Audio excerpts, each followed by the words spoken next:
Hello बच्चों, welcome to अपनी पाठशाला मस्ती की पाठशाला, जहाँ पे होगी थोड़ी सी मस्ती और बहुत सारे पढ़ाई। तो मैं दीपक सर एज प्रोमिस्ड आपके लिए लेके आया हूँ 69 आउट ऑफ 70 सीरीज, जिसमें हम लोग प्रिपेयर कर रहे थे बोर्ड एग्जाम के लिए। चाहे आप सीबीएसई का एग्जाम दे रहे हो, चाहे आप कोई भी स्टेट बोर्ड अपियर कर रहे हो जैसे सेबा हो गया, कोई भी स्टेट बोर्ड के लिए कंप्लीटली एनसीईआरटी बेस्ड हम लोग पढ़ाई कर रहे थे। और ये वीडियो कंप्लीटली एनसीईआरटी बेस्ड ही बनाया गया है, जो कि आप लोगों को बोर्ड एग्जाम में ज़्यादा से ज़्यादा मार्क्स स्कोर करने में हेल्प करेगा। तो चलिए शुरू करते हैं हम लोग। आज हम पढ़ने वाले हैं चैप्टर पार्ट 2 का और एक चैप्टर जो कि वेव ऑप्टिक्स के बाद आता है, that is dual nature of matter and radiation. Alright, हम पढ़ने वाले हैं आज dual nature of matter and radiation. ये चैप्टर एक्चुअली में बहुत आसान चैप्टर है, बहुत इजी चैप्टर है। छोटे छोटे न्यूमेरिकल है, लेकिन इसमें कैलकुलेशंस ज़्यादा होते हैं और कंप्लीटली इसका थ्योरी अगर आपको नॉलेज है तो उसी में मोर देन 60% क्वेश्चन इसके जो भी आते हैं बोर्ड एग्जाम में आसानी से सॉल्व हो जाते हैं। थ्योरेटिकल क्वेश्चंस आते हैं, एक्सप्लेनेटरी क्वेश्चंस आते हैं ग्राफ ड्रॉ करने के लिए आपसे। तो चलिए हम लोग शुरू करते हैं इस चैप्टर को बिना कोई टाइम वेस्ट किए। सबसे पहले dual nature of matter and radiation, इसमें हम लोग क्या क्या पढ़ेंगे सबसे पहले मैं आपको बता देता हूं। सबसे पहले हम लोग पढ़ेंगे लाइट के बारे में पढ़ेंगे। लाइट को जनरली वेव जैसा ट्रीट करा जाता है, लाइट को जनरली वेव जैसा ट्रीट करा जाता है, लेकिन इस लाइट का और एक भी नेचर है जिसको हम लोग बोलते हैं पार्टिकल नेचर। लाइट को जनरली वेव जैसा हम लोग ट्रीट करते हैं, बट लाइट का एक नेचर है, that is the particle nature of light. So light behaves both as waves as well as particle, इसलिए इन दोनों को मिला के हम लोग बोलते हैं कि लाइट हैज डुअल नेचर और डुअल कैरेक्टर। वो डुअल नेचर मतलब दो, डुअल मतलब टू क्यों? एक है वेव नेचर और एक है पार्टिकल नेचर। ये लाइट के बारे में बोला गया है। इसको हम लोग पार्टिकल नेचर को प्रूफ करने के लिए हम लोग पढ़ते हैं फोटो इलेक्ट्रिक इफेक्ट। हम लोग पढ़ेंगे फोटो इलेक्ट्रिक इफेक्ट। सबसे पहले पढ़ेंगे हम लोग कि फोटो इलेक्ट्रिक इफेक्ट क्या होता है, वो कैसे पार्टिकल नेचर ऑफ लाइट को बताता है। और ये फोटो इलेक्ट्रिक इफेक्ट को एक एक्सपेरिमेंट के थ्रू स्टडी किया गया था, एक एक्सपेरिमेंट के थ्रू स्टडी किया गया था, और वो एक्सपेरिमेंट को बोलते हैं photo electric experiment. Photo electric experiment है ना, ऐसा एक एक्सपेरिमेंट जिसमें फोटो इलेक्ट्रिक इफेक्ट को स्टडी किया गया था, उसको हम लोग बोलते हैं फोटो इलेक्ट्रिक एक्सपेरिमेंट। इस एक्सपेरिमेंट को करके हम लोग क्या किए ना, इस एक्सपेरिमेंट से फोटो इलेक्ट्रिक इफेक्ट को एक्सप्लेन किए, और फोटो इलेक्ट्रिक इफेक्ट हमें इन टर्म्स बताया कि लाइट का पार्टिकल नेचर क्यों होगा और कैसे हो सकता है, वो मैं आपको डिटेल में बता दूंगा। सेकेंड, इसमें हम लोग पढ़ेंगे मैटर वेव। कोई भी मैटर ले लेते हैं, कोई भी मैटर मतलब कोई भी पार्टिकल ले लेंगे, तो पार्टिकल ले लिए तो वो तो पार्टिकल नेचर है ही, उसका हम लोग क्या प्रूफ करेंगे, उसका हम लोग वेव नेचर प्रूफ करेंगे, है ना। हम लोग पार्टिकल का कौन सा नेचर, वेव नेचर, जिसको हम लोग बोलेंगे मैटर वेव, है ना, मैटर वेव बोलेंगे हम लोग उसको। और इस मैटर वेव को एक्सप्लेन किया गया है डी ब्रोगली इक्वेशन से। कैसा इक्वेशन? De Broglie equation. तो हम लोग इस चैप्टर में टोटल ये दो ही टॉपिक पढ़ने वाले हैं कि how light has a particle nature as well and how any particle has a wave nature as well and what is the relation, all those things. समझ में आ गया बच्चों? इससे पहले हम लोग और एक चीज समझ जाएंगे जिसको बोला जाता है कि कोई भी अगर, है ना, कोई भी अगर मैं मैटर ले लूं, कोई भी मैटर ले लूं, मैटर नहीं मेटल प्लेट मान लेते हैं, कोई भी मैं मेटल ले लूं, तो उस मेटल के अंदर से electron can be taken out. Electron can be taken out एक छोटा सा चीज है जो कि आपके एनसीईआरटी में मेंशन है। हम अगर कोई भी मेटल लेंगे तो उस मेटल में से इलेक्ट्रॉन को हम लोग बाहर कर सकते हैं। अच्छा, अगर इलेक्ट्रॉन को बाहर कर सकते हैं, कैसे कैसे मेथड में कर सकते हैं ना, 3 मेथड में कर सकते हैं। We can take an electron out in 3 methods. 3 method में हम लोग इलेक्ट्रॉन को बाहर निकाल सकते हैं। किस में से? मेटल में से। सबसे पहला जो है उसको बोला जाता है field emission. Field emission field emission क्या है ना, मेटल को क्या करो, हाईली इलेक्ट्रिक फील्ड अप्लाई करो, है ना। Metal is applied with high electric field, high electric field, alright. तो क्या होगा, इस हाई इलेक्ट्रिक फील्ड की वजह से electron will experience force, electron will experience force and will come out, and will come out. इस प्रोसेस को बोलते हैं फील्ड एमिशन, कि इलेक्ट्रिक फील्ड अप्लाई करो एंड इलेक्ट्रॉन को बाहर निकालो, इस प्रोसेस को बोलते हैं फील्ड एमिशन। उसी तरह दूसरा एक प्रोसेस है जिसको बोलते हैं thermionic emission, thermionic emission. Thermionic, thermo पता है, थर्म का मतलब होता है हीट, थर्मियोनिक मतलब कभी भी अगर मेटल को हीट करो, metal is heated, then electrons come out, है ना। मेटल को हीट करने पर उसमें से इलेक्ट्रॉन बाहर आ जाएगा, इसको हम लोग बोलेंगे थर्मियोनिक एमिशन, है ना, टेम्परेचर की वजह से इलेक्ट्रॉन का निकालना। उसी तरह एक तीसरा प्रोसेस है जिसको बोलते हैं photo emission. Photo emission, photo का मतलब क्या है, वो जो फोटो खींचते हैं वो वाला फोटो नहीं है, फोटो का मतलब होता है लाइट। इसका मतलब मेटल प्लेट के ऊपर metal is incident, metal is incident with light, metal के ऊपर लाइट डालो and electron comes out, and electron comes out, right. उसको बोलते हैं हम लोग फोटो एमिशन। फोटो एमिशन का मतलब है ना, लाइट डाल के अगर हम लोग इलेक्ट्रॉन को बाहर निकालते हैं तब हम लोग क्या बोलेंगे, फोटो एमिशन बोलेंगे उस प्रोसेस को। और यही प्रोसेस को कि मेटल जो बाहर आए, मेटल माने मेटल के ऊपर लाइट डालो और इलेक्ट्रॉन बाहर आएगा, इसी इफेक्ट को फोटो इलेक्ट्रिक इफेक्ट बोला जाता है। This effect is known as photo electric effect, photo electric effect. कौन सा इफेक्ट ना, the effect in which when light is incident on a metal surface electron comes out and this effect is known as photo electric effect, है ना। इसके बारे में detail में हम लोग पढ़ेंगे। पहले ये एक छोटा सा 3 पॉइंट्स हैं इसके, आपको याद रहना पड़ेगा कि कोई भी मेटल्स में से हम लोग इलेक्ट्रॉन को बाहर निकाल सकते हैं, और बाहर निकालने के लिए हम लोग 3 मेथड यूज करते हैं। जनरली इलेक्ट्रिक फील्ड अप्लाई करो तो फील्ड एमिशन होगा, टेम्परेचर बढ़ाओ हीट कर दो तो थर्मियोनिक एमिशन होगा, या फिर लाइट डालो तो उसमें से इलेक्ट्रॉन जो निकलेगा फोटो एमिशन बोलेंगे, और इसी इफेक्ट को फोटो इलेक्ट्रिक इफेक्ट कहा जाता है, जिसके बारे में हम लोग आगे जाके डिटेल में पढ़ने वाले।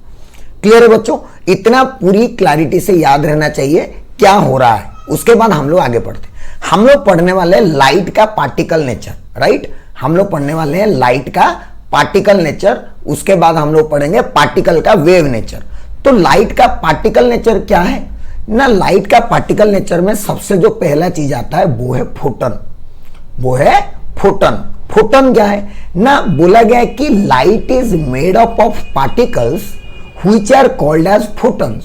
मतलब लाइट के अंदर बहुत सारे पार्टिकल्स हैं छोटे छोटे, वो पार्टिकल्स एनर्जी के पैकेट्स हैं, है ना। मतलब ऐसा है कि लाइट के अंदर पैकेट्स रखे हुए हैं, एक पैकेट उसके अंदर कुछ एनर्जी, और एक पैकेट उसके अंदर कुछ एनर्जी, और एक पैकेट उसके अंदर कुछ एनर्जी, ऐसे रखे हुए हैं। और एक एक जो पैकेट है एनर्जी, उसको बोला जाता है फोटोन।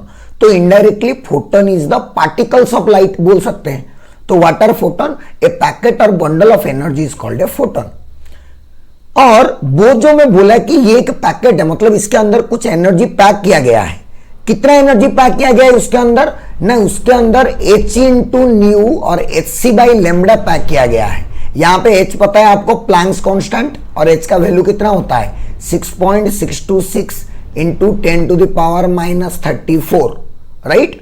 ये होता है किसका, h का वैल्यू 6.626 इंटू -34 प्लैंक्स कांस्टेंट बोला जाता है। New, h into new is the frequency. आपको पता होगा कोई भी अगर लाइट या कोई भी रेडिएशन है जिसका फ्रीक्वेंसी अगर न्यू है, न्यू बोलते हैं हम लोग इसको न्यू, तो उसका जो एनर्जी होगा वो होगा E equals to H nu, है ना। तो न्यू ये एक एक फोटोन की एनर्जी है। Energy of a single photon, एक फोटोन की एनर्जी इतनी होती है h इंटू न्यू, और न्यू को मैं लिख सकता हूं c by lambda, here lambda is the wavelength, है ना। ये फॉर्मूला आपको पता होगा। लेकिन ये किसकी एनर्जी है, एक एक फोटोन की एनर्जी है, है ना, ये आपको याद रखना पड़ेगा। चलिए आगे बढ़ते हैं। नेक्स्ट, ये जो फोटॉन्स है इनके कुछ प्रॉपर्टीज है, क्योंकि ये नॉर्मल पार्टिकल जैसे नहीं है ना, ये लाइट के पार्टिकल्स है, इनको तो हम देख भी नहीं सकते, ये ऐसे पार्टिकल्स है, तो इनके कुछ प्रॉपर्टीज हैं, उन प्रॉपर्टीज को हमें पढ़ना पड़ेगा कि क्या क्या प्रॉपर्टीज है फोटोन का। और सिंपली मैं बताऊं तो ये आपका डायरेक्टली 2 मार्क्स का एक क्वेश्चन बन जाता है ना, सिंपली 2 मार्क्स का क्वेश्चन या कभी कभी 3 मार्क्स का, उससे ज्यादा पूछेगा भी नहीं, 2 मार्क्स या 3 मार्क्स का क्वेश्चन बन जाएगा डायरेक्टली थ्योरेटिकल, है ना। इसीलिए ध्यान से सुने। पहला प्रॉपर्टी कि लाइट जितना स्पीड से ट्रैवल करता है, फोटोन भी उतने ही स्पीड से ट्रैवल करता है। जैसे लाइट का स्पीड वैक्यूम में कितना होता है, 3 × 10⁸ जो कि लिखा हुआ है ना, 3 × 10⁸। तो फोटोन का भी स्पीड वैक्यूम में उतना ही होता है। अलग अलग मीडियम में चला जाएगा लाइट तो उसका स्पीड चेंज हो जाता है, वैक्यूम में अलग, एयर में अलग, वाटर में अलग, तो फोटोन का स्पीड भी अलग अलग मीडियम में चेंज हो जाए। समझ में आया। दूसरा, rest mass of photon is 0, it has 0 rest mass. ये वेरी इंपॉर्टेंट, स्टार मार्क कर रहा हूं। Rest mass of photon is 0, मतलब हम फोटोन को रेस्ट में रख ही नहीं सकते भाई साहब। ऐसा पार्टिकल का जरूरत ही क्या है, या ऐसा पार्टिकल मीनिंगलेस है जिसका मास ही 0 है। और बोला गया कि फोटोन का रेस्ट मास 0 है, इसका मतलब फोटोन कभी भी हमें रेस्ट कंडीशन में तो दिखेगा ही नहीं, रेस्ट में फोटोन एग्जिस्ट करता ही नहीं है। दूसरा point, kinetic mass of photon, ये जरूर हम लोग कैलकुलेट करते हैं, हालांकि ये आपके एनसीईआरटी में गिवन नहीं है, you can skip it, NCERT में इसके बारे में गिवन नहीं है, you can skip it. Kinetic mass मतलब जब ये मूव करता है तो इसका मास कितना होगा ना, that comes from E = mc² वाला रिलेशन। तो m = E/c², E is again hc/λ, 1c cancel, therefore hc। तो rest mass of photon is h/c⁻। This you have to remember, this is the kinetic mass of photon, मतलब when it is moving. And ये कितना speed से move करता है ना, vacuum में 3 × 10⁸, अलग अलग मीडियम में अलग अलग स्पीड में। पहला। नेक्स्ट है इसका मोमेंटम। फोटोन का कुछ मोमेंटम भी है, कितना, क्योंकि वो रेस्ट में ना रेस्ट में रहता है, 0 में रहता है, बट जब वो मूव करता है तो उसका तो मास है और उसका वेलोसिटी भी है। तो हम लोग क्या करेंगे, हम लोग उसका मोमेंटम देखेंगे। देखो कितना मोमेंटम है, P = एनर्जी बाई वेलोसिटी, है ना, P = energy by velocity, E/c that is h/λ। तो momentum of the photon = h/λ, mass of the photon, kinetic mass of the photon is h/c⁻, right. So ये relations है और ये values है एक एक फोटोन की। और एनर्जी कितनी आई थी, एनर्जी आई थी hc/λ, ये एनर्जी आई थी, है ना। ये 3 चीजें आपको याद रखनी पड़ेगी। एक एक फोटोन की एनर्जी कितनी है, एक एक फोटोन की मोमेंटम कितनी है, h/λ है मोमेंटम, h/c⁻ है आपकी एनर्जी, और सॉरी hc/λ है एनर्जी, h/c⁻ है आपका kinetic mass. Next, photons travel in straight line, because light हमेशा स्ट्रेट लाइन में ट्रैवल करता है, तो फोटोन्स भी स्ट्रेट लाइन में ट्रैवल करेंगे। यस। नेक्स्ट है आपका, ये सबसे इंपॉर्टेंट पॉइंट है, और एक है क्या इंपॉर्टेंट पॉइंट है ना, यहां पे बोला गया है energy of the photon depends on frequency. सही बात है, हमें पता चल गया यहां पे E = hν है। Energy of the photon depends on frequency. तो जब मीडियम चेंज होता है फ्रीक्वेंसी चेंज नहीं होता है, इसलिए एनर्जी चेंज नहीं होता है। तो फिर क्या होता है ना, मीडियम चेंज होने से वेलोसिटी चेंज होगा, but different in different media, and wavelength भी अलग अलग होगा इन डिफरेंट मीडिया। अलग अलग मीडिया में वेवलेंथ एंड स्पीड अलग अलग होगा, बट फ्रीक्वेंसी अलग नहीं होगा, इसलिए एनर्जी भी अलग नहीं होगा। ये रे ऑप्टिक्स में आप पढ़ चुके होंगे, इसलिए मैं ज्यादा यहां पे एक्सप्लेन नहीं कर रहा हूं। उसके बाद इलेक्ट्रिकली न्यूट्रल होते हैं, ना इनके ऊपर पॉजिटिव चार्ज है ना इनके ऊपर नेगेटिव चार्ज है।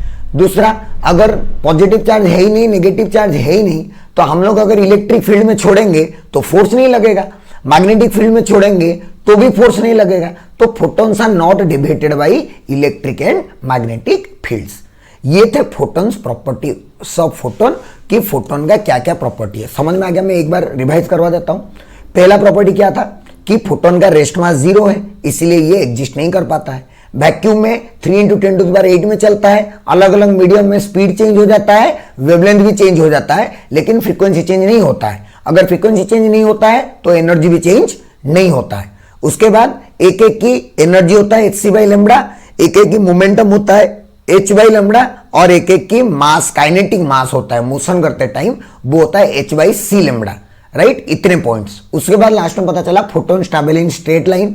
फोटोन्स का जो चार्ज होता है ना पॉजिटिव ना negative, they are electrically neutral, तो उनके ऊपर इलेक्ट्रिक फील्ड का भी असर नहीं पड़ता है, मैग्नेटिक फील्ड का भी असर नहीं पड़ता है। These are the properties of photon. Photon का मतलब है लाइट के अंदर प्रेजेंट एनर्जी पैकेट्स। एक एक पैकेट में कितनी एनर्जी रहेगी वो भी डिफाइन कर दिया गया, एच सी बाई लेमड़ा और एच न्यू, है ना। उसके बाद फोटो इलेक्ट्रिक इफेक्ट, मैंने क्या बताया था, फोटो इलेक्ट्रिक इफेक्ट का मतलब है कि जब भी हम मेटल के ऊपर लाइट डालेंगे तो उसमें से इलेक्ट्रॉन निकलेगा, उसको बोलते हैं फोटो इलेक्ट्रिक इफेक्ट। वही लिखा हुआ है, the phenomena of emission of electrons from mainly metal, है ना। ऐसा नहीं कि दूसरे चीजों में नहीं होता है, बट हम मेनली मेटल सरफेस की बात कर रहे हैं। From mainly metal when expose to light, light energy जिसके अंदर अलग इलेक्ट्रोमैग्नेटिक वेव्स भी होते हैं, एक्सरे गामा रे, कोई भी इलेक्ट्रोमैग्नेटिक वेव डालो तो ऑफ सुइटेबल फ्रीक्वेंसी, है ना, is known as photo electric effect. Simple सा डेफिनेशन है कि मेटल के ऊपर लाइट डालो, लाइट एनर्जी, तो उसमें से इलेक्ट्रॉन निकालेंगे। इसी प्रोसेस को, इसी इफेक्ट को बोलते हैं फोटो इलेक्ट्रिक इफेक्ट। अब बात है कि जो इलेक्ट्रॉन्स निकलेंगे उन इलेक्ट्रॉन्स को बोला जाता है फोटो इलेक्ट्रॉन्स। जो इलेक्ट्रॉन्स निकलेंगे उनको बोला जाता है फोटो इलेक्ट्रॉन्स। और वो फोटो इलेक्ट्रॉन्स अगर कहीं पे फ्लो करवा दिए, हम वायर वायर कनेक्ट कर दिए, उसमें फ्लो हो गया, तो इलेक्ट्रॉन फ्लो होगा तो करंट प्रोड्यूस होगा, उस करंट को बोलेंगे हम लोग फोटो इलेक्ट्रिक करंट और simply photo current. Simply photo current, है ना, फोटो इलेक्ट्रिक करंट या फिर फोटो करंट हम लोग बोलते हैं। ये सिंपल सा बात है फोटो इलेक्ट्रिक इफेक्ट का। अब हम लोग पढ़ेंगे कि फोटो इलेक्ट्रिक इफेक्ट में क्या होता है क्या नहीं होता है, उन सब के बारे में, ठीक है। जैसे कि ये मेटल है, मेटल के अंदर बहुत सारे इलेक्ट्रॉन होंगे, है ना, हर जगह बहुत सारे इलेक्ट्रॉन्स होंगे, क्योंकि metal is a sea of electrons, इसके अंदर फ्री इलेक्ट्रॉन्स भरे पड़े होते हैं। तो मान लो ये भी एक इलेक्ट्रॉन है, ये भी एक इलेक्ट्रॉन है। अब मैंने मान लो कि इसके ऊपर लाइट डाल दिया, यूवी लाइट डाला, कोई भी लाइट डाल सकता हूं मैं, तो उसमें से जो इलेक्ट्रॉन निकले उनको बोला जाता है फोटो इलेक्ट्रॉन, वो बाहर आ गए। समझ में आ गया? सिंपल सा एक एनिमेशन था आपको समझाने के लिए कि मेटल सरफेस, लाइट गिरेगा, उसमें से इलेक्ट्रॉन निकलेगा, सिंपल सी बात, ठीक। नेक्स्ट, अब हम लोग पढ़ेंगे कि इस फोटो इलेक्ट्रिक इफेक्ट, जो लाइट डाले उसमें से इलेक्ट्रॉन निकला, उसको एक एक्सपेरिमेंट करके स्टडी किया गया था, और उस एक्सपेरिमेंट को करने वाला शख्स और कोई नहीं, आइंस्टाइन खुद थे, राइट। आइंस्टाइन किए थे खुद, आइंस्टाइन परफॉर्म किए थे ये एक्सपेरिमेंट, फोटो इलेक्ट्रिक एक्सपेरिमेंट, है ना, वो स्टडी किए थे फोटो इलेक्ट्रिक इफेक्ट को। और फोटो इलेक्ट्रिक इफेक्ट क्या करेगा? फोटो इलेक्ट्रिक इफेक्ट हमें बताएगा कि how light also has a particle nature, light behaves as a particle also. Alright, तो चलिए शुरू करते हैं कि ये एक्सपेरिमेंट क्या था। सिंपल सा एक सेटअप बनाते हैं। एक वैक्यूम का ट्यूब लिया, एक ट्यूब जैसे लिया गया, ग्लास ट्यूब, और इसके अंदर वैक्यूम क्रिएट हो गया, राइट। इट इज ए वैक्यूमेटेड, अंदर वैक्यूम क्रिएट कर गया, ग्लास का ट्यूब है। उसके बाद दो प्लेट लगाए गए दो साइड, एक साइड सी कैथोड प्लेट और एक side A anode plate, right. C cathode और ए एनोड। यहां पे C is the cathode plate, right, cathode, and A is the anode. इनके दूसरा नाम भी होगा। कैथोड को हम लोग बोलेंगे बाद में एमिटर प्लेट, इसको बोलेंगे एमिटर प्लेट, और एनोड को बोलेंगे कलेक्टर प्लेट, कलेक्टर प्लेट। ऐसा क्यों बोलेंगे समझ में आ जाएगा आपको, ठीक है। एक वैक्यूम ट्यूब लिए जिसके अंदर वैक्यूम क्रिएट किया गया, दो साइड दो प्लेट लगाए कैथोड और एनोड करके, उसके बाद उसको एक नीचे सर्किट में कनेक्ट कर दी इस तरह से, और इस सर्किट में हम लोग एमीटर लगाए क्योंकि हमें करंट मेजर करना है। देख रहे हो, ये एमीटर लगाए, माइक्रो एमीटर लगाए, यहां से हम लोग करंट मेजर करेंगे, ठीक है। अब स्विच को बंद कर देंगे, यहां पे वोल्ट मीटर लगाए, पोटेंशियल डिफरेंस भी मेजर करेंगे, राइट। किसका किसका? ये सी और ए को ज्वाइन किया है, वो वाला पोटेंशियल डिफरेंस मेजर करेंगे। ओके, कोई बात नहीं। हम क्या क्या मेजर करेंगे? पोटेंशियल डिफरेंस मेजर करेंगे, और क्या मेजर करेंगे? हम लोग करंट मेजर करेंगे। ओके, अब क्या हुआ? लिख दिया यहां पे metallic cathode magnetic anode, W is the, ये वाला जो है ये कोड वर्ड विंडो है। विंडो, विंडो मतलब खिड़की है, मतलब थोड़ा सा गैप है क्योंकि उसके अंदर से हम लोग लाइट डालेंगे, वरना फोटो इलेक्ट्रिक इफेक्ट कहां से पढ़ेंगे? फोटो इलेक्ट्रिक इफेक्ट का मतलब है कि पहले लाइट डालो। तो उस विंडो के थ्रू हम लोग क्या किए?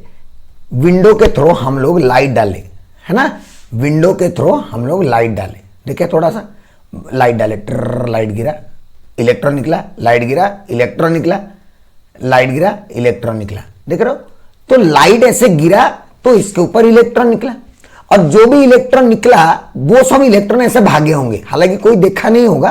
पता कैसे चला ना, ये जो सारे इलेक्ट्रॉन आए ना, ये इलेक्ट्रॉन इस ए पे कलेक्ट हुए, जो मेटालिक एनोड लिखा हुआ है, इसीलिए इसको कलेक्टर प्लेट बोला गया, और इसको एमिटर बोला गया क्योंकि इसमें से इलेक्ट्रॉन निकल रहे हैं, इसीलिए इसको बोला गया एमिटर प्लेट। और ये आके एनोड के पास कलेक्ट हो रहे हैं, इसलिए एनोड को बोला गया कलेक्टर प्लेट। समझ में आया। Experimental setup. एक वैक्यूम, वैक्यूम क्यों लिया गया, वैक्यूम नहीं लेते तो इलेक्ट्रॉन जो आ रहे होंगे वो हो सकता है कोई गैस मॉलिक्यूल को टकराए, कुछ और हो जाए, कुछ दूसरा आयन्स प्रोड्यूस हो जाए, ये सबसे बचने के लिए वैक्यूम क्रिएट किया गया अंदर। लाइट गिरा तो इलेक्ट्रॉन्स निकले होंगे, इलेक्ट्रॉन तो दिखाई नहीं दिए, बट वो इलेक्ट्रॉन्स आके एनोड प्लेट में पहुंचे और यहां से वो इलेक्ट्रॉन्स ऐसे भागने लगे, राइट, इलेक्ट्रॉन्स ऐसे भागने लगे इसके अंदर। इसीलिए इसके अंदर क्या जनरेट होगा, फोटो करंट जनरेट होगा, इसके अंदर करंट जनरेट होगा, फोटो करंट, है ना। इतना समझ में आ गया। फोटो इलेक्ट्रॉन से ये सारे जो भी ब्लू कलर के दिख रहे हैं आपको, नीचे लिखा है when A light of suitable frequency falls on the metallic cathode, photo electrons are emitted. These photo electrons are attracted towards the positive anode and hence photo current is constituted. Photoelectric current is constituted, जो मैं आपको बताया। Clear है पूरा। Simple सा experimental setup है, बस tube में 2 कैथोड रख दिया, लाइट डाल दो, इलेक्ट्रॉन निकलो, कलेक्ट हो गया। नीचे एमीटर और वोल्ट मीटर लगाए क्योंकि हम लोग करंट और पोटेंशियल डिफरेंस मेजर करेंगे, सिंपल सी बात। चलिए आगे बढ़ते हैं। अब ये जो एक्सपेरिमेंटल सेटअप था, इस एक्सपेरिमेंटल सेटअप को थोड़ा थोड़ा चेंज करवाया गया और ये चेंज कर करके कुछ चीजें ऑब्जर्व किया गया और उस ऑब्जर्वेशन के बाद हम लोग फोटो इलेक्ट्रिक इफेक्ट के लॉ वगैरह जो भी आया सब हमें मिलेगा, है ना। तो क्या क्या हम लोग पहले समझेंगे कि क्या क्या ऑब्जर्वेशन किया गया। सबसे पहला observation, effect of intensity of incident line on photo current. मतलब क्या किया गया, जो लाइट डाल रहे थे हम लोग, इसे पिछले में यहां पे जो लाइट डाल रहे थे, ये जो लाइट डाल रहे थे, इस लाइट का इंटेंसिटी चेंज करवाया गया। इंटेंसिटी का मतलब ब्राइटनेस। पहले थोड़ा कम ब्राइट डिम वाला लाइट जला होगा, फिर थोड़ा ज्यादा ब्राइट वाला लाइट जला होगा, है ना। ब्राइटनेस चेंज कराया गया, इंटेंसिटी चेंज कराया गया और देखा कि फोटो करंट का वैल्यू क्या होता है। तो सबसे मजेदार बात है कि इनके बीच में जब ग्राफ प्लॉट किया गया, लाइक इंटेंसिटी लिया गया, एक में एल लिखते हैं, कोई कोई आई लिखता है क्योंकि करंट को हम लोग आई लिखेंगे, और एक में हम लोग फोटो करंट लिए। ये जो लिए हैं, this is my photo current, right, this is the photo current. Photo current लिए वाई एक्सिस में एंड इधर लिए इंटेंसिटी। तो एक मजेदार ऑब्जर्वेशन ये आया कि जैसे जैसे इंटेंसिटी बढ़ा, फोटो करंट भी बढ़ा। मतलब intensity is directly proportional to photo current. Intensity is directly proportional to photo current. ये डायरेक्ट ऑब्जर्वेशन हमें मिला। ठीक है, क्या मिला, फॉर ए फिक्स्ड फ्रीक्वेंसी, हम एक ही लाइट फ्रीक्वेंसी का लाइट यूज कर रहे हैं, जैसे ही फोटो इंटेंसिटी इंक्रीज हुआ, फोटो करंट का वैल्यू भी इंक्रीज हुआ। ये पहला ऑब्जर्वेशन था। This is the very fast observation, fast graph, कि more is the intensity, more is the current and they are directly proportional, इसीलिए तो स्ट्रेट लाइन मिल रहा है, राइट। उसके बाद second, effect of potential on photo current. ओहो, effect of potential, basically this is collector plate potential. ये potential जो लिखा है ना, this is collector plate potential. Collector plate potential, इसको कलेक्टर प्लेट पोटेंशियल बोलते हैं। मतलब हम लोग कलेक्टर प्लेट का पोटेंशियल चेंज करवा रहे हैं। कैसे कलेक्टर प्लेट का पोटेंशियल चेंज करा, जैसे कि मैं बताता हूं। ये देखो यहां पे ये कलेक्टर प्लेट है ना, this is the collector plate, है ना, this is the collector plate. तो मैं इसका पोटेंशियल पॉजिटिव भी कर सकता हूं, जीरो भी कर सकता हूं, नेगेटिव भी कर सकता हूं। आप सोचो, अगर मैं जीरो कर दिया, मतलब जो इलेक्ट्रॉन्स आ रहे हैं ये उन इलेक्ट्रॉन्स को ना अट्रैक्ट करेगा ना रिपेल करेगा, कुछ नहीं करेगा। तो अपने आप कुछ कुछ इलेक्ट्रॉन आके इसके पास पहुंचेंगे, इसलिए कुछ ना कुछ वैल्यू ऑफ फोटो करंट मुझे मिलेगा for zero potential of collector plate. Collector potential को, कलेक्टर प्लेट को अगर मैं न्यूट्रल रखूं, ना पॉजिटिव ना नेगेटिव, तो कुछ ना कुछ इलेक्ट्रॉन्स आके इसके पास पहुंच ही रहे होंगे, है ना। ऐसा तो नहीं है कि सारे इलेक्ट्रॉन कहीं बाहर चले जाएंगे, नहीं, ये भी है, कुछ इलेक्ट्रॉन पहुंचेंगे ही पहुंचेंगे। और उसी के कारण जब ये जीरो पोटेंशियल में होगा तब भी मुझे कुछ ना कुछ मुझे फोटो करंट का वैल्यू मिलेगा। तो मैं यहाँ पे ग्राफ ड्रॉ कर रहा हूं किसके किसके बीच में, पोटेंशियल, देख पोटेंशियल ऑफ एनोड, है ना, और कलेक्टर प्लेट पोटेंशियल, एक ही बात है। This is collector plate potential, इधर मैं कलेक्टर प्लेट पोटेंशियल ले रहा हूं एंड कलेक्टर प्लेट पोटेंशियल को मैं प्लॉट कर रहा हूं कौन सा, फोटो करंट। तो जब जीरो पोटेंशियल है, ये वाला पॉइंट में जीरो पोटेंशियल है, तब मुझे कुछ ना कुछ वैल्यू ऑफ फोटो करंट मिलेगा। देखो यहां पे मुझे कुछ ना कुछ वैल्यू का फोटो करंट मिला जब जीरो था। अब मैं इसको पॉजिटिव कर दूंगा तो फोटो करंट का वैल्यू इंक्रीज होते जाएगा, देखो इंक्रीज होते जाएगा, इंक्रीज होते जाएगा। बट मान लो कि मेरे 10 इलेक्ट्रॉन निकल रहे, ऐसे एनोड प्लेट है यहां पे, इसमें से सपोज पहले टोटल 10 इलेक्ट्रॉन निकल रहे हैं, पहले जीरो था तो 2 पहुंच रहे थे, थोड़ा पॉजिटिव किया 5 हो गया, और थोड़ा पॉजिटिव किया 8 हो गया, और थोड़ा पॉजिटिव किया 10 हो गया। अब मैं कितना भी पॉजिटिव कर लूं और तो ज्यादा इलेक्ट्रॉन पैदा नहीं होंगे, और तो ज्यादा इलेक्ट्रॉन आने वाले नहीं है। तो एक पॉजिटिव वैल्यू के बाद ये जैसे पॉजिटिव वैल्यू पहले इंक्रीज हुआ इंक्रीज हुआ इंक्रीज हुआ, उसके बाद ये करंट का वैल्यू क्या हो गया, सेम, है ना, कांस्टेंट रह गया, है ना। This current becomes constant. ये एक इंटेंसिटी के लिए। मान लो कि मैं और एक इंटेंसिटी का ग्राफ ड्रॉ करता तो ज्यादा इंटेंसिटी वाला होगा, इसीलिए उसका करंट का वैल्यू इधर भी ज्यादा है, ऊपर भी ज्यादा है, तो definitely L2 is greater than L1, ऊपर वाला इंटेंसिटी ज्यादा होगा, नीचे वाला इंटेंसिटी कम होगा। क्या मेरी बात समझ में आया? ये ग्राफ कैसे बना समझ में आया? नीचे हम कलेक्टर प्लेट की पोटेंशियल लिख रहे हैं, अगर कलेक्टर प्लेट की पोटेंशियल जीरो रखेंगे तब भी कुछ ना कुछ इलेक्ट्रॉन आके इसके पास पहुंचेंगे, इसलिए कुछ वैल्यू ऑफ फोटो करंट मुझे मिलेगा, इसीलिए कुछ कुछ ऊपर ऊपर मार्क किया। उसके बाद मुझे पता चला कि अगर मैं इसको पॉजिटिव करता हूं तो ज्यादा इलेक्ट्रॉन ये अट्रैक्ट करेगा, तो ज्यादा इलेक्ट्रॉन आके पहुंचेंगे तो फोटो करंट का वैल्यू बढ़ेगा। बट एक ऐसा टाइम आएगा जब जितने भी इलेक्ट्रॉन निकल रहे हैं सारे के सारे इधर पहुंच रहे हैं, है ना, तब तो मुझे और कोई डर नहीं है, मुझे मैं कितना भी पॉजिटिव कर दूं अब करंट का वैल्यू बढ़ने वाला नहीं है, क्योंकि सारे के सारे इलेक्ट्रॉन आके पहुंच चुके हैं, है ना। तो इसीलिए उसके बाद वो करंट कांस्टेंट हो जाता है, और इसी कांस्टेंट करंट को हम लोग सैचुरेशन करंट बोलते हैं, राइट। कांस्टेंट को हम लोग क्या बोलते हैं, सैचुरेशन करंट। अच्छे से दिख रहा है कि नहीं आपको? सैचुरेशन करंट बोलते हैं हम लोग इसको, राइट। इसको हम लोग बोलते हैं सैचुरेशन करंट। क्लियर है? यहां पे मैं लिख देता हूं, intensity is directly proportional to current. ठीक है, ये सब ऑब्जर्वेशन है, मैं कुछ नहीं बोल रहा हूं, ऐसा ऑब्जर्व किया गया, राइट। अब सुनो क्या हुआ, तो सैचुरेशन करंट मिल गया, है ना, वही बात लिखा हुआ है यहां पे, फ्रीक्वेंसी फिक्स रखो, ये रखो, पॉजिटिव करो, ज्यादा हुआ, ठीक है, सैचुरेशन करंट।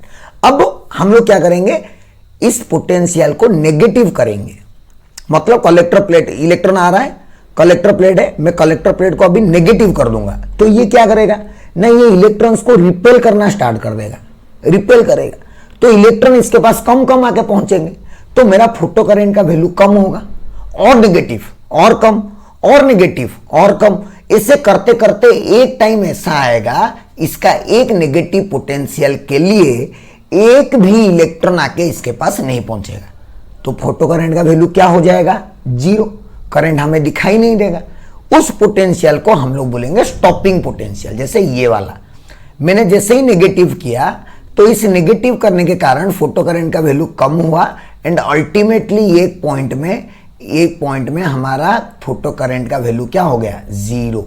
उस पोटेंशियल को बोला जाता है स्टॉपिंग पोटेंशियल।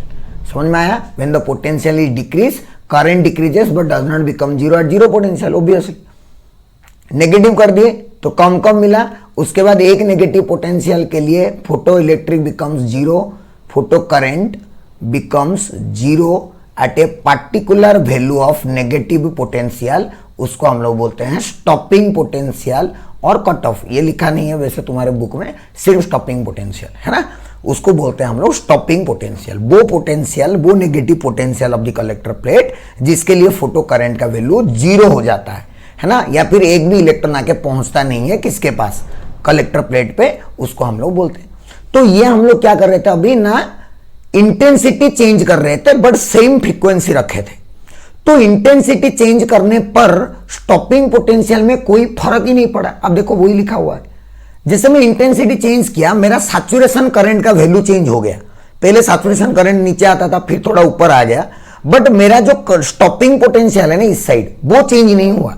मतलब स्टॉपिंग पोटेंशियल डिपेंड नहीं करता है इंटेंसिटी पे। फिर हम क्या सेम रखे थे, सेम फ्रीक्वेंसी रखे थे फॉर ए फिक्स्ड फ्रीक्वेंसी। ये देख लो, हम लोग ये फ्रीक्वेंसी फिक्स रखे थे ना, इसका भी फ्रीक्वेंसी था एफ और इसका भी फ्रीक्वेंसी था एफ, सेम फ्रीक्वेंसी है ना, सेम फ्रीक्वेंसी का लाइट था दोनों, खाली दोनों का डिफरेंट इंटेंसिटी था, right. Same frequency different intensity, ये ग्राफ। अभी हम लोग क्या करेंगे ना, सेम इंटेंसिटी डिफरेंट फ्रीक्वेंसी, ये वाला है ना, effect of frequency on stopping potential, effect of frequency on stopping potential, क्या क्या इफेक्ट होता है देखते हैं। चलो, तो ये हम लोग भी ग्राफ ड्रॉ करेंगे फिर से। तो नॉर्मल पोटेंशियल ऑफ एनोड और कलेक्टर प्लेट पोटेंशियल लिख लेते हैं, उसके बाद करंट लिखेंगे, करंट फिर ग्राफ ड्रॉ करेंगे, ऐसा बन गया। मान लो ये एक कोई फ्रीक्वेंसी f1 के लिए या न्यू1 के लिए ये वाला ग्राफ बना, suppose this is for some frequency, this is for another frequency, this is for nu one and this is for nu two, अलग अलग फ्रीक्वेंसी के लिए लेकिन सेम इंटेंसिटी। यहां पे सेम इंटेंसिटी डिफरेंट फ्रीक्वेंसी, ये उसका ग्राफ है। वहां पे सेम फ्रीक्वेंसी डिफरेंट इंटेंसिटी, तो इंटेंसिटी चेंज होने से क्या चेंज होता है, सैचुरेशन करंट। फ्रीक्वेंसी चेंज होने से क्या चेंज होता है, स्टॉपिंग पोटेंशियल। जिसका फ्रीक्वेंसी जितना ज्यादा उसका स्टॉपिंग पोटेंशियल भी उतना ज्यादा नेगेटिव। क्लियर हो रहा है मेरी बात।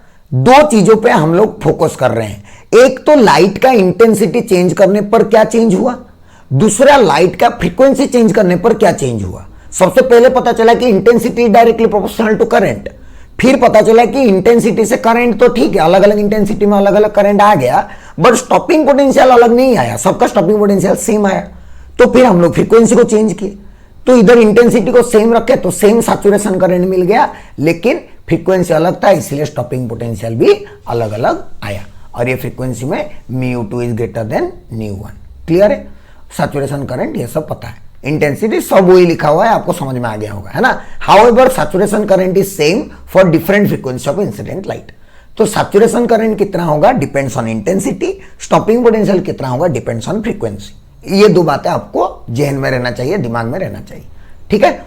उसके बाद when potentially taken value 0, photocurrent decreases 0 but different stopping potential for different frequency, वही बताया मैंने, है ना। कोई बात नहीं, चलो आगे चलते हैं। नेक्स्ट है थ्रेशोल्ड फ्रीक्वेंसी। ये थ्रेशोल्ड फ्रीक्वेंसी का कॉन्सेप्ट बहुत बढ़िया है। क्या बहुत बढ़िया है ना, समझे ना। सपोज ये तो ग्राफ बनाएंगे हम लोग, पहले समझ लेते हैं कि मान लो मैंने बोला कि एक मेटल है, इसके अंदर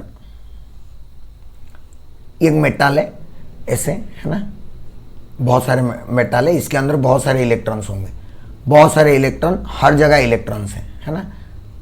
मैं इसके ऊपर लाइट डाल दिया ऐसे, लाइट का एनर्जी होगा कुछ h इंटू न्यू, ठीक है। ये लाइट गया यहां पे एक इलेक्ट्रॉन को देखा और ये इलेक्ट्रॉन को एनर्जी दे दिया। एक फोटोन ने आया ऐसे और एक इलेक्ट्रॉन को अपना एनर्जी दे दिया। उसमें से इलेक्ट्रॉन क्या किया ना, इस इलेक्ट्रॉन को कुछ मिनिमम एनर्जी चाहिए निकलने के लिए। ये बोलता है मैं घर अपना थोड़ी ऐसे ही छोड़ दूंगा, मिनिमम एनर्जी रिक्वायर्ड। मतलब जैसे कि आपको सपोज घर बेचना चाहते हो, तो पहले तो आप बोलोगे कि ठीक है मैं ये घर बेचूंगा तो मुझे दूसरा एक घर चाहिए, तो उसके लिए तो मुझे पहले कुछ बेसिक पैसा चाहिए ही, है ना। तो उसी तरह इलेक्ट्रॉन बोलता है कि मैं मेटल छोड़ के बाहर जाऊंगा, ठीक है, लेकिन उसके लिए थोड़ा माल लगेंगे, मतलब पैसा लगेंगे मुझे, है ना। पैसा तो नहीं, इलेक्ट्रॉन पैसा लगे क्या करेगा, उसको थोड़ी तुम्हारी तरह गाड़ी खरीदना है, ऐसा तो नहीं है। इलेक्ट्रॉन पैसा का कुछ नहीं करेगा, इलेक्ट्रॉन को एनर्जी चाहिए। तो इलेक्ट्रॉन बोलता है कि मुझे कुछ तो मिनिमम एनर्जी दो यार, उसी के बाद मैं छोड़ूंगा मेटल। तो वो जो मिनिमम एनर्जी रिक्वायर्ड होता है ना, उसको बोलते हैं हम लोग वर्क फंक्शन। उसको हम लोग क्या बोलते हैं, वर्क फंक्शन ऑफ मेटल। उसको हम लोग बोलते हैं वर्क फंक्शन ऑफ मेटल। जो मिनिमम एनर्जी चाहिए होता है ना। इस वार फंक्शन को लिखते हैं फाई नॉट। ये अलग अलग मेटल के लिए अलग अलग होता है। अब सोच, अगर मैं इतना मिनिमम एनर्जी देना चाहता हूं तो उसके लिए मेरा एक मिनिमम फ्रीक्वेंसी भी होना पड़ेगा। मिनिमम फ्रीक्वेंसी होना पड़ेगा, minimum frequency required for photo electric effect to happen, for photo electron to come out. एक मिनिमम मुझे एक फ्रीक्वेंसी की जरूरत पड़ेगी और उसी को हम लोग क्या बोलते हैं, थ्रेशोल्ड फ्रीक्वेंसी। तो कोई भी मेटल से जब हम इलेक्ट्रॉन निकालते हैं तो हमें कुछ मिनिमम एनर्जी की जरूरत पड़ती है और उस एनर्जी को बोलते हैं हम लोग work function of the material और मेटल। और उस एनर्जी को मेंटेन करने के लिए और उस एनर्जी को देने के लिए जो कुछ मिनिमम फ्रीक्वेंसी का लाइट हमें डालना पड़ेगा, उस फ्रीक्वेंसी को बोला जाता है थ्रेशोल्ड फ्रीक्वेंसी। तो जब उसका ग्राफ ड्रॉ किया गया तो ऐसे स्ट्रेट लाइन आया है ना, और ये सब लिखा हुआ है, the photoelectric emission is not possible however high the intensity is. Frequency अगर मिनिमम थ्रेशोल्ड नहीं होगा तो हमारा फोटोइलेक्ट्रिक इफेक्ट कभी नहीं होगा, चाहे तुम कितना भी इंटेंसिटी का लाइट डाल दो, है ना, चाहे तुम कितना भी इंटेंसिटी का लाइट डाल दो, ये नहीं होगा, है ना। Between stopping potential it shows that there is a minimum value of frequency called as threshold frequency below which photoelectric emission is not possible, है ना। ये फोटोइलेक्ट्रिक एमिशन थ्रेशोल्ड फ्रीक्वेंसी अलग अलग मटेरियल का अलग अलग होता है, ये सब कहानी। तो ये था हमारा एक्सपेरिमेंट और इस एक्सपेरिमेंट में टोटल हमारे 4 ऑब्जर्वेशन आए, है ना। टोटल 4 ऑब्जर्वेशन आए हमारे। क्या क्या 4 ऑब्जर्वेशन आए? पहला ऑब्जर्वेशन आया कि intensity directly proportional to current. दूसरा ऑब्जर्वेशन आया कि इंटेंसिटी अलग करने पर सैचुरेशन का लेंथ अलग होगा बट स्टॉपिंग पोटेंशियल सेम होगा। तीसरा ऑब्जर्वेशन आया हमारा कि जब भी हम चेंज करेंगे, क्या चेंज करेंगे, फ्रीक्वेंसी चेंज करेंगे, तो हमारा सैचुरेशन करंट सेम रहेगा अगर इंटेंसिटी सेम है तो, लेकिन स्टॉपिंग पोटेंशियल अलग अलग हो जाएगा। उसके बाद पता चला कि हर एक मटेरियल के लिए एक थ्रेशोल्ड फ्रीक्वेंसी होता है, मतलब उतना फ्रीक्वेंसी से कम फ्रीक्वेंसी वाला लाइट को अगर हम डालेंगे तो उस मटेरियल में फोटो इलेक्ट्रिक इफेक्ट नहीं होगा। और उसका ग्राफ कुछ ऐसा आया। सपोज ये कोई मेटल के लिए है, मेटल ए के लिए, है ना, तो कोई दूसरा मेटल बी के लिए यहां पे स्ट्रेट लाइन ऐसे ही आएगा, सेम पैरेलल। ये कोई दूसरा मेटल के लिए होगा, मेटल बी सपोज, और ये V01 होगा तो ये हो जाएगा V02। ये उसका थ्रेशोल्ड फ्रीक्वेंसी, ये ए का थ्रेशोल्ड फ्रीक्वेंसी, ये ए का थ्रेशोल्ड फ्रीक्वेंसी और ये बी का थ्रेशोल्ड फ्रीक्वेंसी। तो हर एक मटेरियल के लिए कुछ ना कुछ थ्रेशोल्ड फ्रीक्वेंसी होता है, मतलब वो मिनिमम फ्रीक्वेंसी जिससे कम होने पर एमिशन नहीं होगा। तो ये सब एक्सपेरिमेंट में जो ऑब्जर्वेशन किया गया और एक्सपेरिमेंट में जो भी चीजें देखा गया उसके बेसिस पे लॉ दिया गया, फोटो इलेक्ट्रिक एमिशन के लॉ। आइंस्टाइन ही दिए थे, laws of photo electric effect या laws of photo electric emission.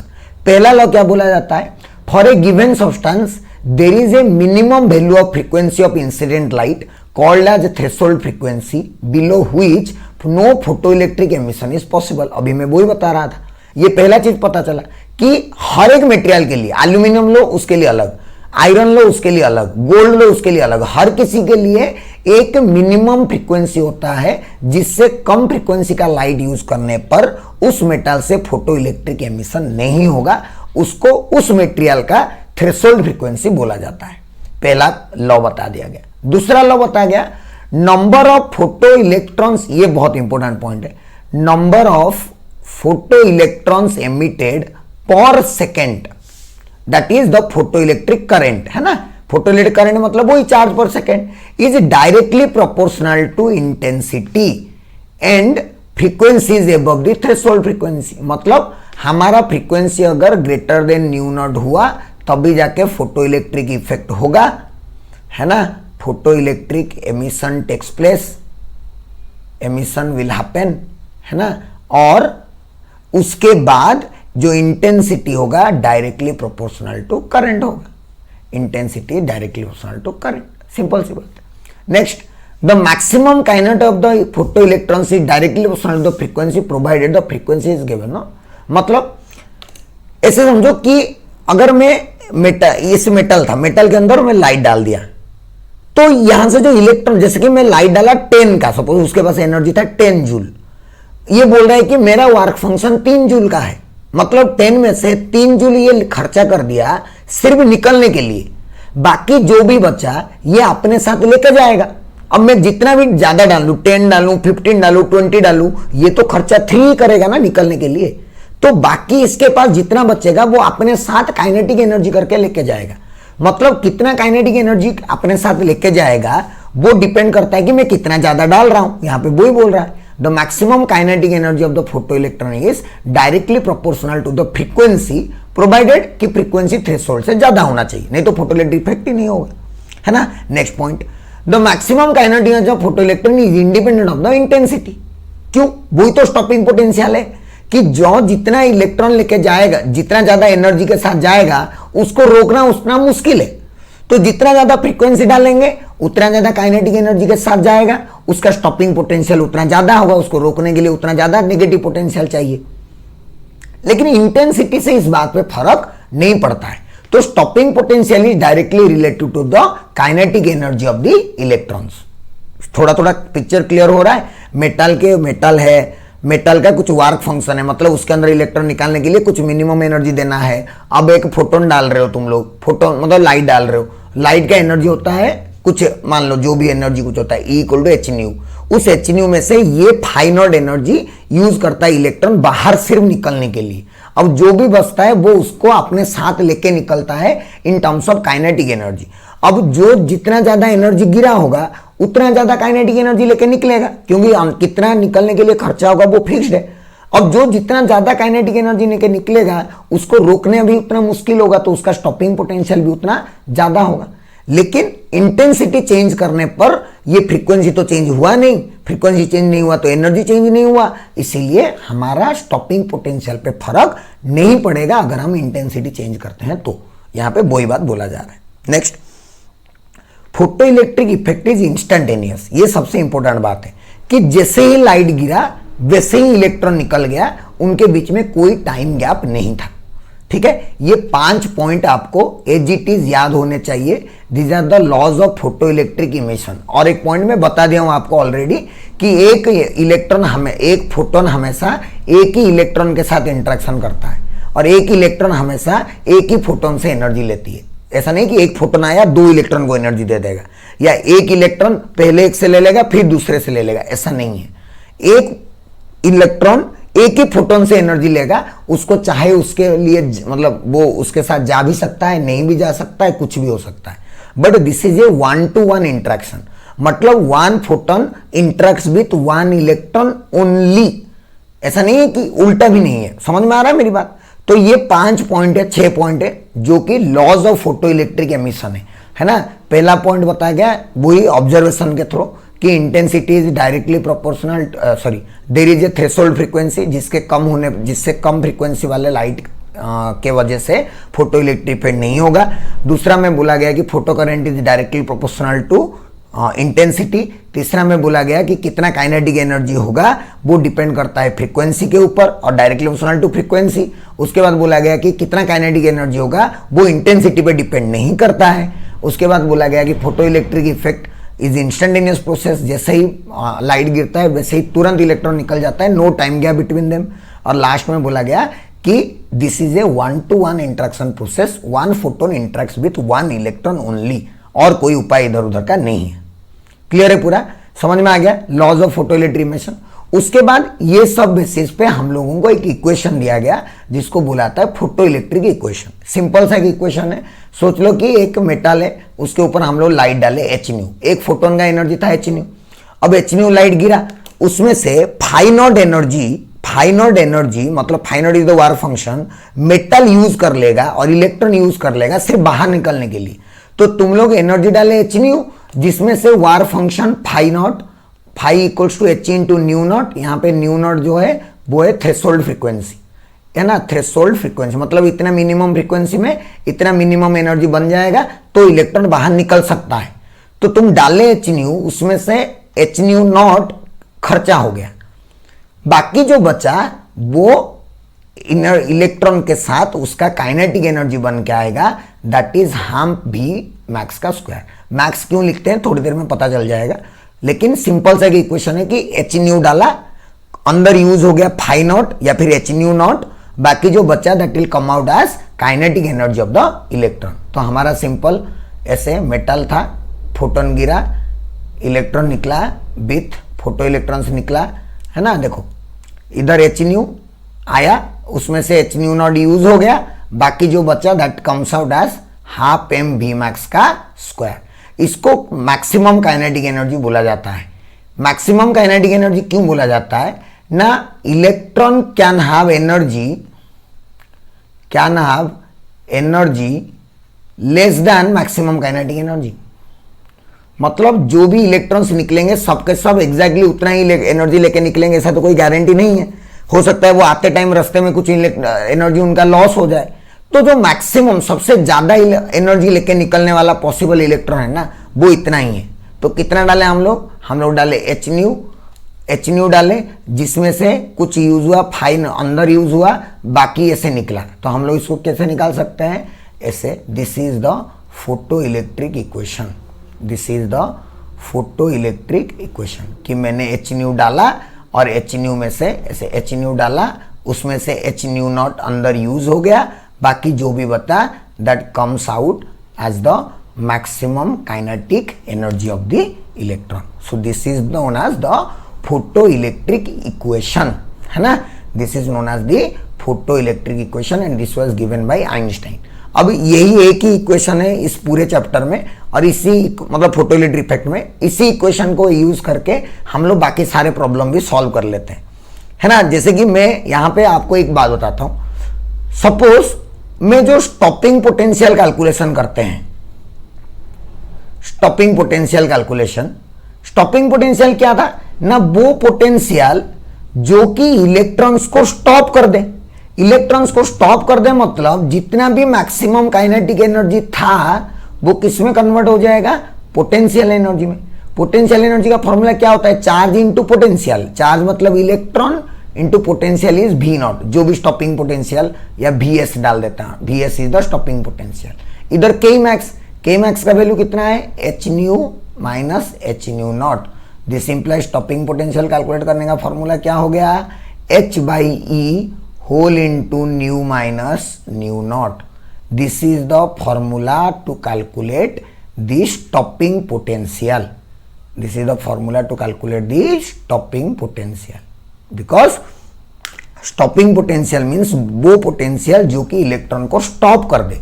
Electron को स्टॉप कर दे मतलब उसका सारा काइनेटिक एनर्जी को कन्वर्ट करवा दे किस में, पोटेंशियल एनर्जी में। अगर पोटेंशियल एनर्जी में कन्वर्ट हो गया तो हम लोग लिख सकते हैं maximum kinetic energy equals to potential energy. Formula डाल दिया, दोनों साइड सॉल्व कर दिया, सिंपल स्टॉपिंग पोटेंशियल का फॉर्मूला हमें मिल गया। क्लियर है बच्चों। तो फोटो इलेक्ट्रिक इक्वेशन होता है K max equals to H nu minus H nu naught. इसको हम लोग यहाँ पे इन ऐसे भी लिख सकते हैं, इसको H C by lambda minus H C by lambda naught equals to half M V max का स्क्वायर। यहाँ पे लेमडा नॉट को बोला जाता है थ्रेशोल्ड वेवलेंथ।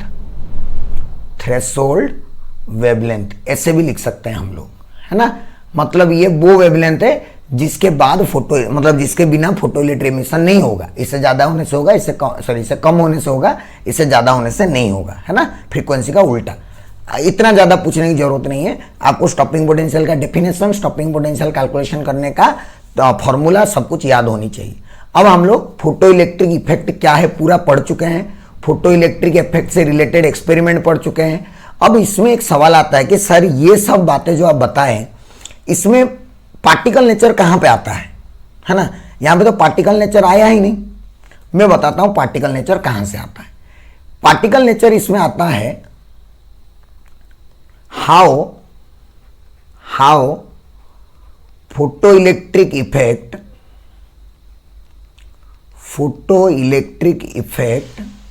explains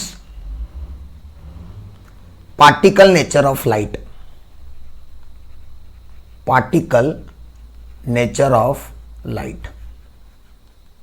ठीक है, ये सिंपल सा क्वेश्चन है कि फोटो इलेक्ट्रिक इफेक्ट से हमें कैसे पता चला कि लाइट का पार्टिकल नेचर है। सबसे पहले कि अगर लाइट का वेव नेचर होता, if light is treated as a wave, तो क्या होता? वेव में कंटिन्यूअस एनर्जी सप्लाई होता है, there is continuous supply of energy, there is continuous supply of energy. तो क्या होता? अगर कंटिन्यूअस सप्लाई ऑफ एनर्जी होता तो हो सकता है थोड़ी देर बाद there must be some time gap, कुछ तो टाइम लगता इलेक्ट्रॉन को उतना एनर्जी लेने के लिए, है ना, time gap for electron to come out, electron को बाहर आने के लिए थोड़ा सा तो टाइम लगता है अगर लाइट होता तो, मतलब इंटेंसिटी होता तो।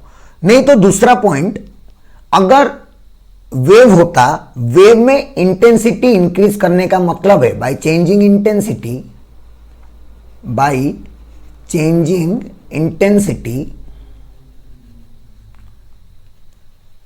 The energy of photo electrons must change.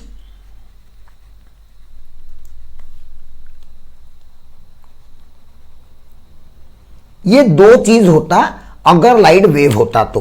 पहला चीज कि लाइट वेव होता, देखो पार्टिकल और वेव में डिफरेंस ये है कि पार्टिकल में ना एनर्जी पैकेट होके आता है एक साथ में, इतना एनर्जी एक साथ में मिल गया, इतना एनर्जी एक साथ में मिल गया, इतना एनर्जी एक साथ में मिल गया।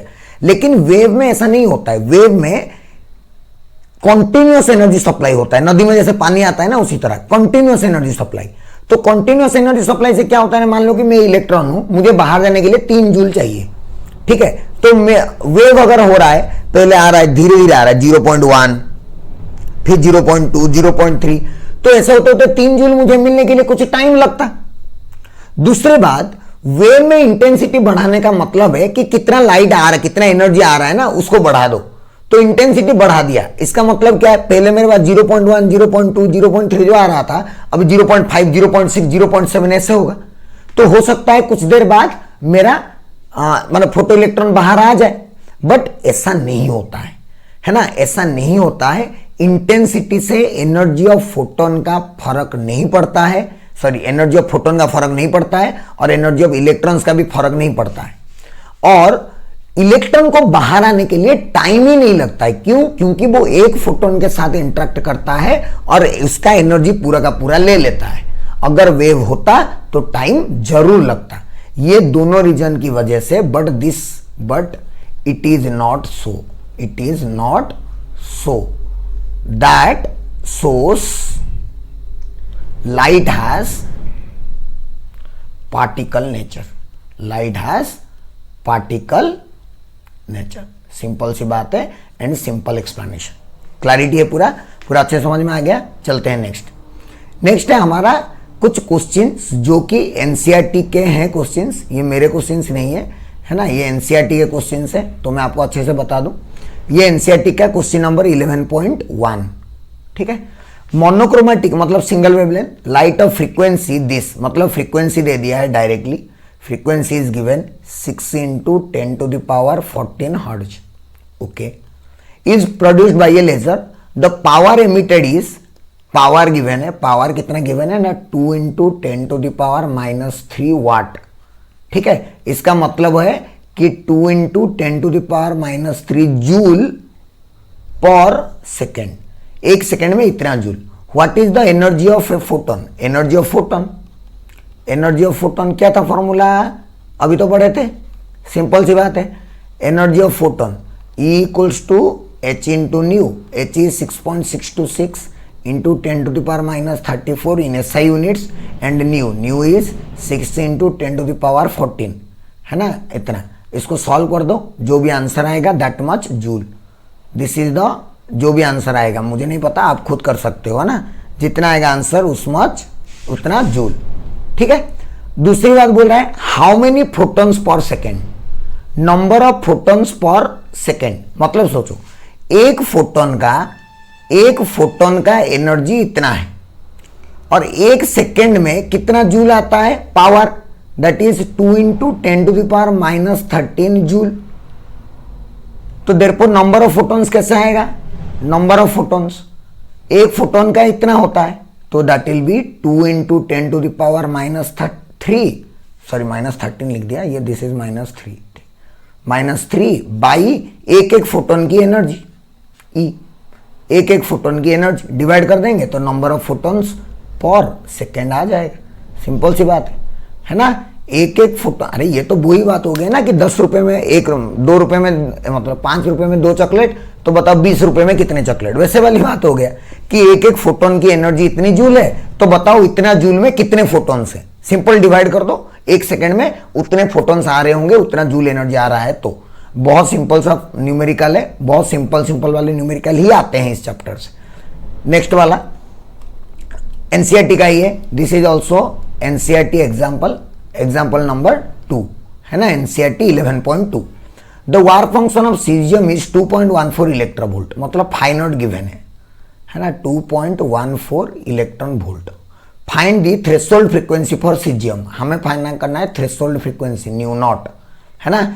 अच्छा, क्या होता है formula, phi naught equals to होता है एच इंटू न्यू नॉट, लेकिन फाइव नॉट तो इलेक्ट्रॉन वोल्ट में गिवन है, उसको जूल में कन्वर्ट करो, तो जूल में फाइव नॉट को कैसे 2.14 इंटू जूल में कन्वर्ट करने के लिए इलेक्ट्रॉन का चार्ज मल्टीप्लाई कर दो, ये जूल में हो गया, और इधर एच इंटू न्यू, एच का value 6.626 into 10 to the power -34 into nu naught, तो दिस इंप्लाइज न्यू नॉट का वैल्यू क्या आ जाएगा 2.14 into 1.6 into 10 to the power -19 by 6.626 into 10 to the power -34। इसको सॉल्व करना, जो भी आंसर आएगा उतना हर्ज, this is the threshold frequency. तो पहला पॉइंट सॉल्व हो गया, पहला बिट कि थ्रेशोल्ड फ्रीक्वेंसी हम लोग कैलकुलेट कर दिए। उसके बाद the wavelength of an incident light photo current is brought to 0 by a stopping potential of 0.60 volt. मतलब एक्चुअली थोड़ा सा यहां पे छूट गया है, वो पूछ रहा है कि find wavelength of light if stopping potential is